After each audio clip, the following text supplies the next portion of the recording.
This is a case of a VIA360 inferior Hemi-GATT in an anticoagulated 75-year-old monocular pseudophakic man with pseudoexfoliation glaucoma and a prior failed trab in his only seeing right eye.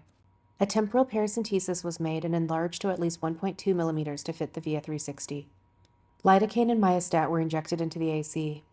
The AC was filled with Helon 5 to tamponade possible reflux bleeding from the angle since he was anticoagulated. A grease hopper blade was used to make the initial otomy in the nasal angle, though this step could have been done directly with the VIA360 cannula. To demonstrate how the handpiece works, the catheter pushes forward when the index finger scrolls forward on the wheel on the handpiece, and 3 microliters of viscoelastic are dispensed in both the forward and tangential direction when the button on the handpiece is pressed down with the same index finger.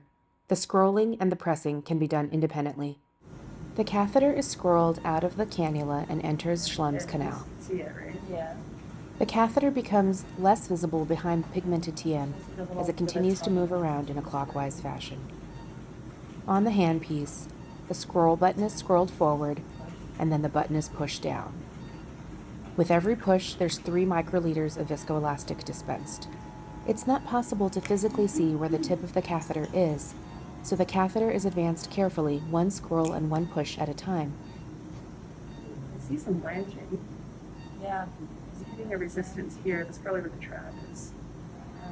At this point, 24 microliters of viscoelastic have been dispensed, so additional canaloplasty is performed by scrolling the wheel backwards, pushing down on the button each time. Canaloplasty on the way down. By the time the catheter was fully retracted, the button was pushed about 6 more times, so 18 more microliters of viscoelastic were dispensed.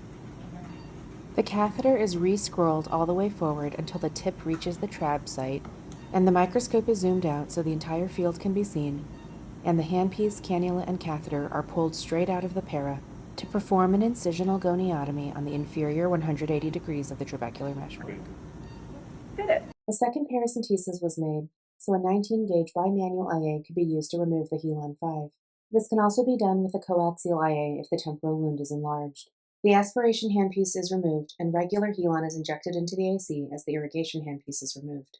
This maneuver is performed out of an abundance of caution to keep the AC maintained and prevent reflux bleeding while the paras are secured, after which point BSS on a cannula can be used to gently rinse the Helon out of the AC.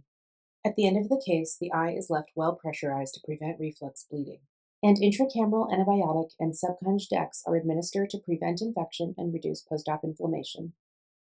Thank you so much for watching my video. Please email me if you have any questions, and check out my YouTube channel for more surgical videos.